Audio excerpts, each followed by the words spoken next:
तो नमस्कार दोस्तों, बहुत बहुत स्वागत है आपका हमारे इस चैनल पे। और आपने जिस तरह से पहले तो आप सभी को बहुत बहुत धन्यवाद करना चाहूँगा कि मैंने जो अभी पिछला वीडियो डाला उस पे आपने बहुत अच्छे अच्छे कमेंट किए हैं और अच्छे व्यूज़ दिए और साथ ही साथ उस चीज़ को कहीं ना कहीं आपने उस चीज़ को समझने की भी कोशिश की होगी, तो उस सब के लिए बहुत बहुत आभार आप लोगों का, बहुत बहुत धन्यवाद। देखिए दोस्तों, आज मैं बात करने आया हूँ अभय सिंह उर्फ IITN बाबा को लेके, जो कि आजकल आप देख रहे हैं कि प्रयागराज जहाँ पे महाकुंभ लगा है, तो वहाँ पे अलग अलग तरह के साधु सन्यासी लोग आ रहे हैं और अपने अपने बातों से, अपने अपने विचारों से चर्चाओं में आ रहे हैं। और इन्हीं चर्चाओं में आए हैं हमारे IITN बाबा, जिनको हम अभय सिंह के नाम से भी जानते हैं। अगर आप आज यूट्यूब, इंस्टाग्राम कहीं भी देखो तो हर जगह सिर्फ एक ही व्यक्ति छाया हुआ है, IITN बाबा। तो कोई IITN बाबा को ओशो का विचारक बता रहा है, तो कुछ लोग तो IITN बाबा को स्वामी विवेकानंद जी से भी कंपैरिजन कर दिया है। तो आइए हम समझते हैं कि आखिर ये IITN बाबा हैं कौन और क्यों इनके विचारों को एक कल्ट की तरह फॉलो किया जा रहा है और हर जगह, चाहे इंस्टाग्राम देखो, यूट्यूब के शॉर्ट्स देखो, इंस्टाग्राम के रील्स देखो, हर जगह छाए हुए हैं अभय सिंह उर्फ IITN बाबा। देखिए, IITN बाबा कौन है, कहाँ से आए हैं, तो ये सब मुझे बताने की बिल्कुल भी ज़रूरत नहीं है, क्योंकि ये जग ज़ाहिर है हर एक व्यक्ति को। मुझे तो लगता है कि जो बच्चा पैदा हुआ होगा उसको भी मालूम होगा कि IITN बाबा कौन है। IITN बाबा ने कैसे IIT बॉम्बे से इंजीनियरिंग की, उसके बाद वो कनाडा चले गए जहाँ पे वो 3 लाख पर मंथ की सैलरी पे थे। बट फिर उसके बाद उनको एक आत्मज्ञान हुआ कि मुझे ये सब कुछ छोड़ के अध्यात्म की तरफ बढ़ना, सब कुछ छोड़ के अध्यात्म की तरफ बढ़ना चाहिए, और वो सब कुछ छोड़ के पूरी तरह अध्यात्म की तरफ बढ़ गए। देखिए, आज मैं ये सब बातें नहीं करूँगा कि उन्होंने कितना स्ट्रगल किया या उनको कैसे आत्मज्ञान का बोध हुआ, या फिर कैसे वो अपने जो इंजीनियरिंग थी, जो पढ़ाई थी, इतने अच्छे पैकेज पे थे, उस सब को छोड़ के अध्यात्म की तरफ आए। आज मैं उन्हीं की कुछ ऐसी चीज़ें, उन्हीं के कुछ ऐसे विचार हैं जिसको लोग, युवा कल्ट की तरफ फॉलो तो कर रही है, लेकिन उसके नीचे कोई बेस है ही नहीं। देखो, IITN बाबा, कुछ लोगों को ये लग रहा है कि भाई IIT करके IIT बॉम्बे जाना ही सबके बस की बात नहीं होती, एक सपना होता है।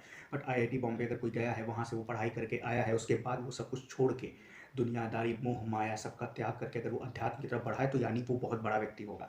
यही वजह है कि वो कुछ भी बोल रहे हैं तो उनके विचारों को स्वामी विवेकानंद के विचारों से कंपैरिजन किया जा रहा है, उनके विचारों को उन ज्ञानियों के साथ कंपैरिजन किया जा रहा है, जिससे कारण ये लोगों का कहना है कि अभी इनकी बातें हो सकता है हमें समझ में नहीं आ रही, क्योंकि हम उतने प्रबल नहीं हैं। भाई, ये भी तो हो सकता है कि वो ऐसा बोल रहे हैं कि हम वहाँ तक कभी सोचे भी ना हो। वो ऐसी ऐसी तमाम बातें कर रहे हैं, अजीब तरीके के विचार लोगों के सामने पेश कर रहे हैं, जिसकी वजह से देखो, कुछ चीज़ें उनकी जो कही गई है वो सत्य है, लेकिन कुछ चीज़ें ऐसी हैं जो वो कहे हैं जो कि बिल्कुल भी निरर्थक है, बिल्कुल भी गलत है। देखिए, उन्हीं के बातों से, उन्हीं के विचारों से, उन्हीं की बातों को हम काटते हैं।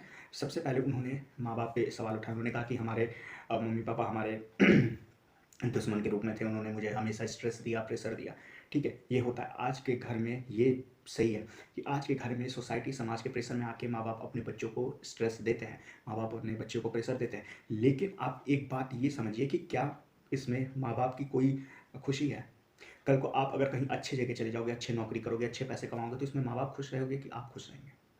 मानते हैं कि किसी को भी प्रेशर नहीं देना चाहिए, लेकिन अगर माँ बाप आपके लिए सोच रहे हैं कुछ, तो इसका ये मतलब नहीं है कि माँ बाप आपके दुश्मन हो गए।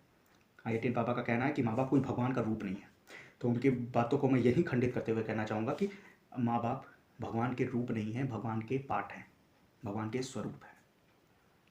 भगवान हर जगह नहीं पहुँच सकता, इसलिए उन्होंने माँ बाप को भेजा। जब आप अपने माँ बाप की इज़्ज़त नहीं कर पा रहे हो, अपनी माँ की इज़्ज़त नहीं कर पा रहे हो, उनकी रिस्पेक्ट नहीं कर पा रहे हो, तो फिर आप कैसे ये सोच लिए कि आपको भगवान मिल जाएंगे? क्योंकि वो जो माँ है, वो भगवान का ही तो एक टुकड़ा है ना। जब आप उस भगवान के एक टुकड़े के साथ खुश नहीं हो, तो जब वो भगवान साक्षात आपके साथ में आएगा, साक्षात पूरे रूप में आपको मिलेगा, तो हम ये कैसे गारंटी दे कि आप खुश रहोगे? जब आपको एक कटोरी पनीर की सब्ज़ी नहीं पसंद आ रही है, तो क्या हम आपको पूरा कढ़ाई भर के पनीर देंगे, वो पसंद आएगा? नहीं ना।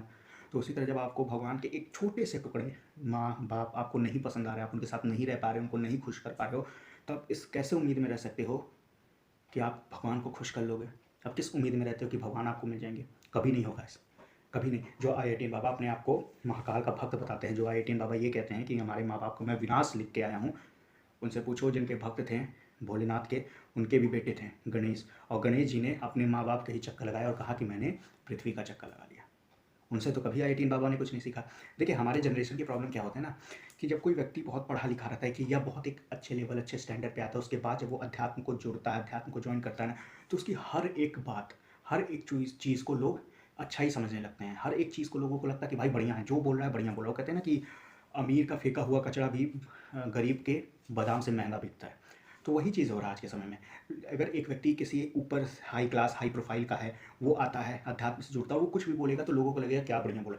अब कोई अमेरिका का व्यक्ति हो गया, इंग्लैंड का व्यक्ति हो गया, वो आया, सनातन धर्म में सनातन संस्कृति सभ्यता को समझा, उस चीज़ से जुड़ा, और फिर वो कुछ भी अनर्गल बातें करेगा ना कि मोह माया को त्याग दो, ये कर दो, वो कर दो, तो सबको लगेगा कितना बढ़िया बोल रहा है भाई, कितना सही बोल रहा है वो। क्यों? क्योंकि वो उस एक स्टेज से है। वही सेम चीज़ अगर कोई एक रिक्शा वाला, ठेला वाला, आम वाला बोल दे, तो सब क्या कहेंगे, अरे यार बकैती कम करो, चुपचाप बताओ आम का दाम बताओ। रिक्शे वाले से कहेंगे बकैती कम करो, बताओ तो वहाँ जाओगे उसका कितना किराया लोगे। तो यहाँ पे आपकी बातों को महत्व तो इसलिए दिया जा रहा है क्योंकि आप एक स्टैंडर्ड से आए हो। आप सही बोल रहे हो, गलत बोल रहे हो, इस पर तो कोई जाता भी नहीं है। सिर्फ आपके स्टैंडर्ड से आपकी बातों का अंदाजा लगा दिया जाता है कि अरे भाई साहब इधर से आए हैं ना, इस पोस्ट से आए हैं, इस जगह से आए हैं, तो भैया सही बोल रहे हो।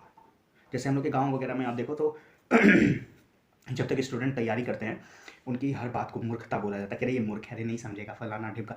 वही अगर उसमें से कोई एक व्यक्ति सरकारी नौकरी ले लिया, और जब सरकारी नौकरी गाँव में आएगा ना, और गाँव में आके बोलेगा कि यार हम ना कल देखे थे मछली हवा में उड़ रही थी, तो 3 लोग होंगे ऐसे अपना सुरती मलते बोलेंगे, हाँ भैया हम देखे रहे, वो बगलिया में तो हम तो बैठा रही।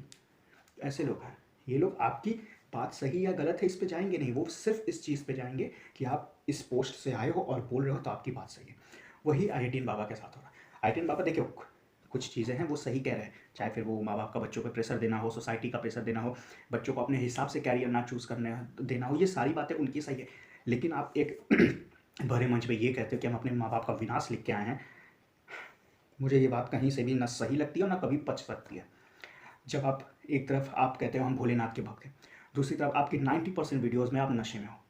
अब कुछ लोग कमेंट में ये भी कहेंगे कि अरे यार नशे में हो तो क्या हुआ, अघोरी लोग हो गए या जो भोलेनाथ के भक्त हैं वो लोग ये गांजा वगैरह का तो सेवन करते हैं, इवन भोलेनाथ भी करते थे।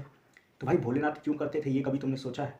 भोलेनाथ इस दुनिया की जितनी से जितनी खराब चीज़ें हैं, चाहे भांग हो, गांजा हो, धतूरा हो, ये सब का क्यों भोग लगता है भोलेनाथ को? कि भोलेनाथ क्या है, हर हर महादेव, कि आप हमारे विपत्ति को, हमारे कष्ट को, हमारे दुख को तो हरते ही हैं, साथ ही साथ ये जो समाज में कुछ बुराइयां हैं, गांजा है, ये सब है, इन सबको भी आप हर लीजिए, इसीलिए उनको इस चीज़ का भोग लगता है।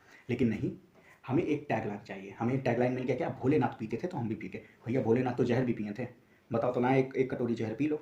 भोलेनाथ के भक्त हो भाई, जहर भी पी सकते हो।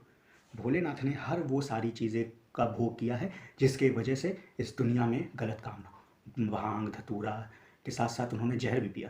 तो आप जहर, देखिए अब आईआईटी बाबा सही है या गलत है इस पर कोई बहस नहीं है, क्योंकि इस पर बहस करना भी नहीं चाहता, क्योंकि अब इतना मैं समय नहीं बर्बाद करूँगा ऐसी चीज़ों पर, ठीक है।